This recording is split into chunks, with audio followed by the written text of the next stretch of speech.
To origins ईशाला और आज के इस वीडियो में will be looking at topic of D flip flop. तो डी फ्लिप फ्लॉप का सबसे पहले आपको मैं फुल फॉर्म बता देती हूँ। डी स्टैंड्स फॉर डेटा, जैसे हमारे लिए होता है ना डी फॉर डॉग। तो अगर आप डिजिटल इलेक्ट्रॉनिक्स पढ़ रहे हैं तो डी मतलब डेटा फ्लिप फ्लॉप और delay flip flop.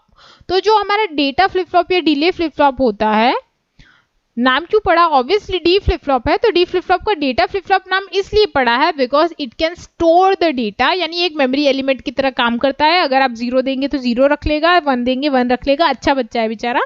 And delay flip flop because as compare to other flip flops, अगर आप देखेंगे इसमें थोड़ा सा डिले ज्यादा होता है, तो दोनों ही नाम सेटिस्फाई करता है।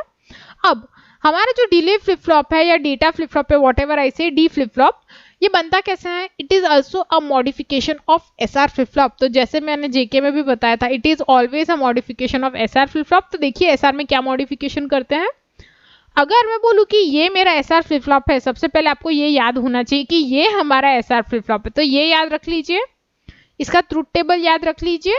यहाँ पे आपको अगेन ट्रुथ टेबल अच्छे से पता होना चाहिए। फर्स्ट स्टेट यहाँ पे होल्ड स्टेट है QN वाला, 0 1 के लिए रीसेट स्टेट, 1 0 के लिए सेट स्टेट, 1 1 इज इनवैलिड। अब जो हमारा डी फ्लिप फ्लॉप है उसमें हमने क्या मॉडिफिकेशन की है, that is the important question.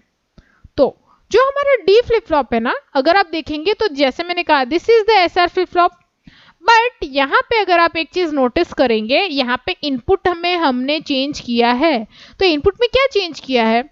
If you look at it closely, अगर आप देखेंगे तो आपको पता चलेगा कि इनपुट एक ही है, जबकि हमारे जेके में भी 2 होते हैं, एसआर में भी 2 इनपुट होते हैं, यहाँ पे एक ही इनपुट है, दैट इज डी। अब ये इनपुट हमने दिया कैसे है? तो एक इनपुट तो हमने डायरेक्ट दे दिया, यानी हम डायरेक्ट लाइन पास कर रहे हैं। दूसरी जो नीचे जा रही है that is given with the help of inverter. Inverter इसलिए, सपोज मैं बोलूं कि डी की वैल्यू एक टाइम पे इंस्टेंट पे 1 है, तो इन्वर्टर के साथ अगर ये वैल्यू जाएगी तो वो 0 हो जाएगी। इसी के साथ क्लॉक तो आपको देनी ही थी, तो देखिए क्लॉक मैंने दी है दोनों में विदाउट अ डाउट। तो यहाँ पे एसआर फ्लिप फ्लॉप की क्या मदद होती है, यानी हमने एसआर में मॉडिफिकेशन क्या किया है? सबसे पहले 2 के बदले एक ही इनपुट हो गया, डन। दूसरा, अगर आप लोग इसको देखते हैं ना, तो ये डायग्राम देखिए। अगर आप यूजुअली एसआर वहां पे देखते हैं तो क्लॉक बीच में होती है, फिर एसआर लिखा होता है, तो सिंबल में क्या चेंज हुआ? एक ही इनपुट आ रहा है, तो ये चेंज हुआ। अब अगर आप ट्रुथ टेबल वाइज जाएंगे ना, तो यहाँ पे ट्रुथ टेबल में क्या होता है, अगर आप नोटिस करेंगे यहाँ पे 2 इनपुट थे तो हमारे पास 4 कॉम्बिनेशन आए, पर यहाँ पे सिर्फ एक ही इनपुट है, तो कॉम्बिनेशन कितने होंगे? अगर मैं बोलूं बाइनरी कॉम्बिनेशन है, एक इनपुट के लिए कितने कॉम्बिनेशन होंगे? या तो 0 होगा या तो 1 होगा। तो यहाँ पे क्या होगा, हमारा जो एसआर फ्लिप फ्लॉप है, अभी भी इसके ट्रुथ टेबल से आप थोड़ी सी मदद ले सकते हैं। कैसे? अगर मैं बोलती कि डी के लिए मुझे एसआर में से कुछ लेना है, तो this would be this part, यानी 0 1 और 1 0 वाला पार्ट, क्योंकि 0 0 और 1 1 तो पॉसिबल ही नहीं है। रीजन इज हमने इन्वर्टर लगा दिया है ना, तो हमारा जो इनपुट होगा वहां पे आप या तो 0 1 वाली कंडीशन लेंगे या तो 1 0 वाली, सॉरी। तो यहाँ पे अगर मैं बोलूँ कि आप लोग डी फ्लिप फ्लॉप के लिए ट्राई कर रहे हैं, तो सबसे पहले जो कंडीशन कॉमन होती है वो तो हम लेंगे, क्लॉक बंद है। अगर क्लॉक बंद है, आप डी के अंदर चाहे 0 रखिए या 1 रखिए, डजंट मैटर, आउटपुट वैसे का वैसे ही रहेगा। क्यों? क्योंकि हमारा जो फ्लिप फ्लॉप है, अगर आप उसमें x इनपुट दे रहे हो और क्लॉक बंद है, तो क्लॉक क्या होती है? सबसे ऊपर होती है। It's like principal of the school, principal ने कुछ भी बोला कोई बच्चा मना नहीं कर सकता, कोई फैकल्टी मना नहीं कर सकती। तो क्लॉक ने बोला बंद, यानी क्लॉक अगर आपने लो रखी है तो आपका जो पूरा फ्लिप फ्लॉप है इट विल बी क्वाइट, यानी उसमें कुछ भी चेंज नहीं होगा, आउटपुट वैसे के वैसे ही रहेगा। नेक्स्ट मैं बोल रही, चलिए क्लॉक ऑन कर दी मैंने। अब क्लॉक ऑन कर दी और मैंने इनपुट दिया डी में 0, तो यहाँ पे अगर आप 0 देंगे तो ऑब्वियसली इन्वर्टर की वजह से नीचे क्या जाएगा? इनपुट 1। तो हमारी ये वाली कंडीशन आएगी ना एसआर की 0 1 वाली, तो आउटपुट क्या आएगा? 0। तो आप टेक्निकली ये भी बोल सकते हैं कि इनपुट में मैंने 0 दिया और आउटपुट में भी क्या आएगा? 0। तो देखिए इनपुट में 0, आउटपुट में 0। तो ये देखिए डेटा वाली कंडीशन है कि जो इनपुट में है वही आउटपुट में है। अब देखिए अभी भी क्लॉक चालू है, और अगर मैं यहाँ पे इनपुट में 1 रख दूं, तो यहाँ पे 1 है और नीचे क्या आ जाएगा? 0। तो अगर ऊपर 1 इनपुट है और नीचे 0 है, आप एसआर में कंपेयर करेंगे 1 0, तो आउटपुट क्या आ जाएगा? 1। तो यहाँ पे भी देखिए आउटपुट आ गया 1।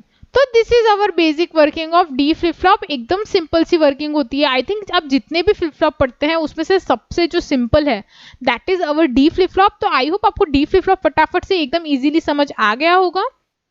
तो अब अगर आप कोई भी फ्लिप फ्लॉप की बात करते हैं, ट्रुथ टेबल हमने कर लिया, तो ट्रुथ टेबल के बाद हम क्या पढ़ते हैं? तो हम पढ़ने वाले हैं यहाँ पे अब characteristic table and characteristic equation of D flip flop. तो ऑब्वियसली हमारा सीक्वेंस है, तो हम लोग ने कैरेक्टरिस्टिक टेबल देखना है, देन कैरेक्टरिस्टिक इक्वेशन देखेंगे डी फ्लिप फ्लॉप का। तो चलिए कैरेक्टरिस्टिक इक्वेशन की बात कर लेते हैं। अब कैरेक्टरिस्टिक टेबल बनाने के लिए और कैरेक्टरिस्टिक इक्वेशन बनाने के लिए आपको सबसे पहले ट्रुथ टेबल आना चाहिए डी फ्लिप फ्लॉप का, जो बेसिक ट्रुथ टेबल है वो। तो यहाँ पे मैंने अपना ट्रुथ टेबल ले लिया है, तो आप देख लीजिए ये वाला ट्रुथ टेबल हमने लिया है।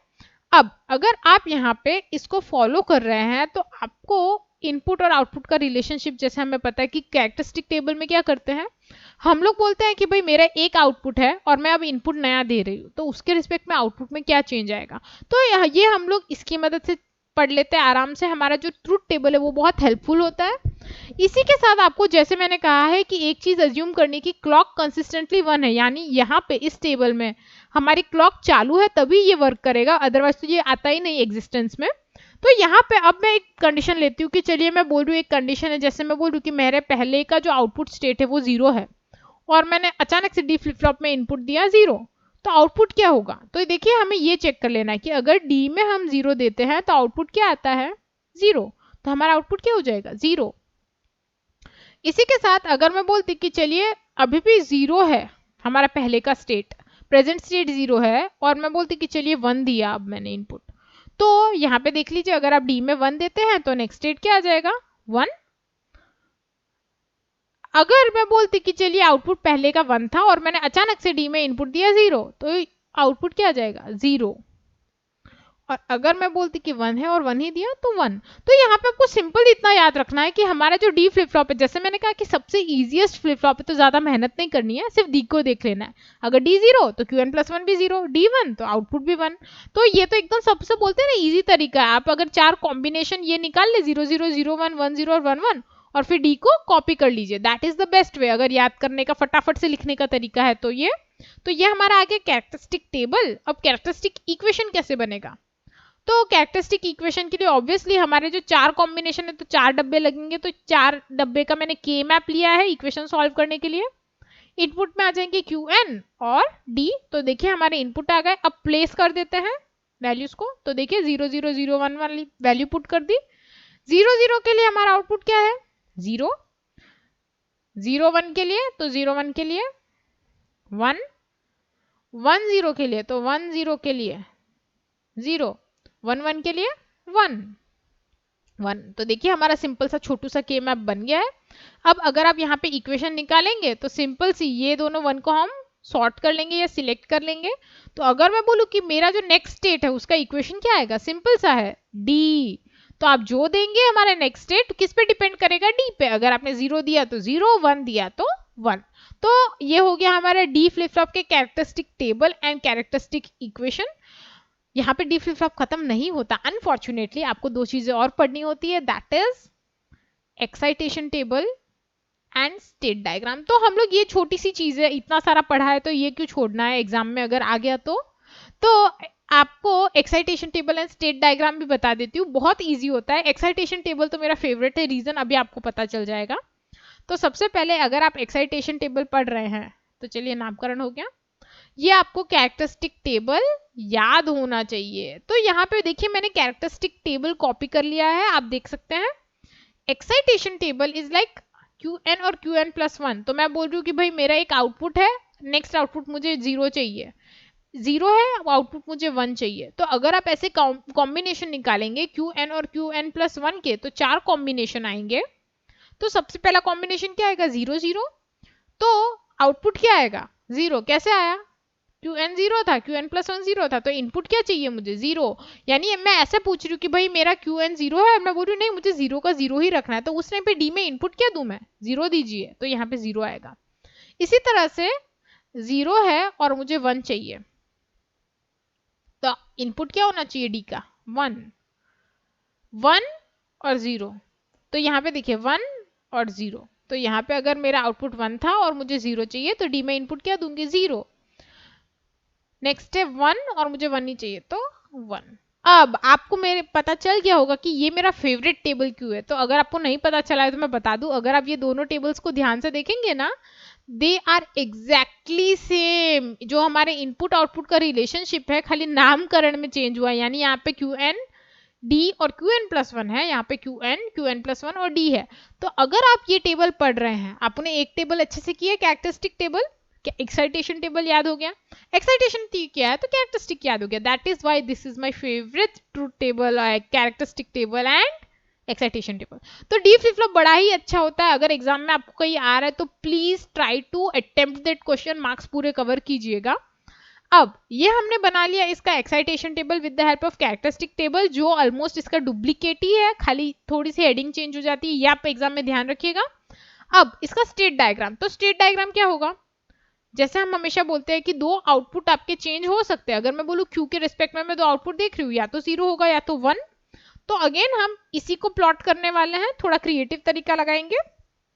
मैं बोल रही हूँ कि 0 था, भाई नेक्स्ट स्टेट भी मुझे 0 ही चाहिए, तो डी का इनपुट क्या था 0।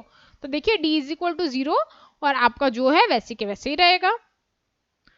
0 था, मुझे 1 चाहिए, तो डी इज इक्वल टू 1। अगर आप डी में इनपुट 1 देंगे तो आउटपुट आपका 1 हो जाएगा। 1 है, मुझे आउटपुट अब 0 चाहिए, तो डी इज इक्वल टू 0। यानी अगर आप डी में इनपुट 0 देंगे तो 1 पे आपका आउटपुट 0 पे ट्रैवल करेगा, यानी 1 से ट्रांजिशन हो लेके 0 पे चला जाएगा। सिमिलरली 1 है और 1 ही रखना है, तो d इज इक्वल टू 1। तो ये हो गया हमारा फाइनली पूरा डी फ्लिप फ्लॉप के जितने भी टॉपिक्स थे कंप्लीट। हमने एक्साइटेशन टेबल किया, कैरेक्टरिस्टिक टेबल किया, स्टेट डायग्राम किया, ट्रुथ टेबल किया, तो बहुत सारा डी फ्लिप फ्लॉप के बारे में पढ़ा है, बट ट्रस्ट में बहुत ईजी होता है। तो अगर आप डी फ्लिप फ्लॉप पढ़ रहे हैं तो have patience and read it at least once, आपको अच्छे से याद हो जाएगा। तो इसी के साथ मैं अपने डी फ्लिप फ्लॉप का ये लेक्चर कंप्लीट करती हूँ। आई होप आपको ये कंटेंट अच्छे से समझ आ गया होगा। If you have any doubt you can let me know in comment section. अगर आपको वीडियो अच्छा लगा है और एकदम फटाफट से समझ आ गया है तो नीचे एक लाइक का आइकन होगा, फटाफट से उसे क्लिक कर दीजिए and don't forget to subscribe my channel. इसी के साथ अगर आप डिजिटल इलेक्ट्रॉनिक्स या अदर कोई इंजीनियरिंग सब्जेक्ट से रिलेटेड बुक्स डाउनलोड करना चाहते हैं, you can definitely visit my blog, वहां पे आपको मिल जाएंगी, लिंक डिस्क्रिप्शन में है। Thank you for watching this video. I'll see you in the next video, and till then stay tuned to our channel. Bye bye.